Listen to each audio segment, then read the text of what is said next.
Alright guys, so this week we were talking about wrist sprains and strains. So the guidelines would call that wrist pain or wrist stability with movement coordination impairments. When you look at the pain pattern, lots of times wrist sprains will look a lot like that. Of course, there's a lot of different structures that could be sprained or strained, and so you would basically, depending on where the pain location was, begin to have some hypothesis about what structures might be the source of the patient's symptoms. So here is sprain of carpal ligaments. You certainly could have a TFCC type of problem, distal radial ulnar problem, and then you could also, over time, with instability of the wrist, end up with wrist osteoarthritis. Okay, but here with sprain of carpal ligaments, when you look at the prevalence, you can see that this is a pretty common occurrence in highly trained athletes. Okay. When you look at the clinical findings, you'll be able to see someone, an athlete, talking about her problem. Snowboarding up in Big Bear, I fell, landed right on my hand. It's starting to hurt to move in different directions, to put any weight on it. I can't do that at all. All around it, it's a little bit swollen as well. Okay, so you get to watch a common occurrence, a common mechanism of injury. Of course, sprains and strains can occur with overuse as well. And you can look at the history, the reported findings, and the examination findings. So let's get into the physical exam. In the physical exam, we would typically, you could watch a key findings video, clinical reasoning video. There's a history of a fall on an outstretched hand. Often forceful gripping or overuse could be related to the problem. And you would look at range of motion, right? So one of the key things that we do is assess whether range of motion is affected, look at accessory mobility, and use some special tests to assess for significant instability.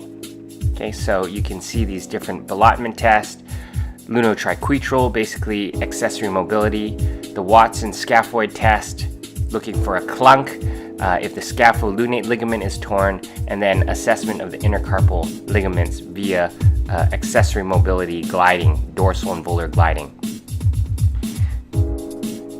It's relevant also with many of your wrist and hand problems to take a functional measure, so your pain-free grip strength would be a good one to do. If we look at the movement faults, the movement fault typically is some type of history of trauma or overuse. And you never know, it might be relevant as you are asking them to test their grip strength to look at any other contributions. When you see this video here, you'll note a number of different corrections, thoracic spine, head forward position, humeral head position, and assessing whether the grip strength changes just to see if there's any other contributors to the patient's dysfunction. Here are some common associated impairments. The patient may have swelling, so you can assess that, and you may do some proprioceptive and kinesthetic testing. For your differential diagnosis, you really want to make sure that you clear the cervical, shoulder, and elbow, right? Because a lot of the jamming force that comes from falling on an outstretched hand can also cause dysfunction at these other joints more proximally. And you want to rule out scaphoid fracture, which is the 70% of the common wrist fractures.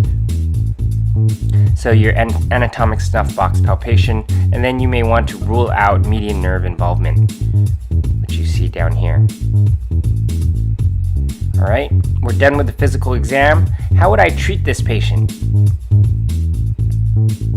In general, when it comes to subacute mobility, you may consider you need to restore mobility of the wrist and thumb and hand. You see a number of mobilization with movements, right? Some passive range of motion stretching. Now notice that we've labeled this as subacute mobility because in the acute phase, typically we would be using our modalities and putting the tissue that is affected in a neutral wrist splint, using ice, getting the tissue to calm down, immobilizing it, and then restoring mobility later. Right, here's your subacute mobility restoration. And then therapeutic exercises, of course, you can do mobility, restoring mobility, different exercises, wrist active range of motion with high repetitions, and movement coordination. In the early phases when the patient's quite painful, you might consider wrist isometrics, gentle submaximal isometrics. You will note if they are proprioceptive or kinesthetic impairments that you're going to use treatments that will help to restore these impairments. And then here's some subacute strengthening, different exercises to improve the strength of the wrist and hand. Ultimately, it is very important not to forget patient education. Remember to help them understand what's going on, how long it's going to take, what we're going to do in physical therapy, and how they can help themselves. Remember, they need to rest this tissue, which is largely why you're putting them in the splint initially. Okay, so that's it for wrist stability and movement coordination impairments, and hope you guys find that useful. You can check all of these out and more patterns at PhysioU, and they have web app, iOS, and Android apps available for you to enhance your clinical reasoning.